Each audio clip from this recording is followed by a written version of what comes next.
പണ്ട് എപ്പോഴോ കേരള രാഷ്ട്രീയത്തിൽ വെറും ഒരു MLA മാത്രമായിരുന്ന ഒരാൾ. അയാളെ എന്തിനാണ് സാർ ഇങ്ങനെ പേടിക്കുന്നത്?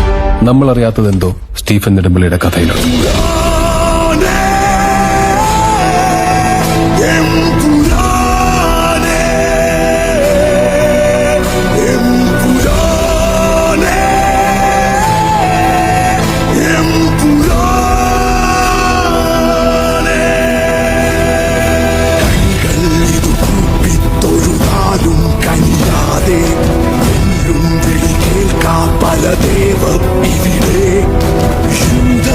സാരം നീ മണ്ണും നീരേഴും കാക്കുന്ന ശ്യാമാംശമേ.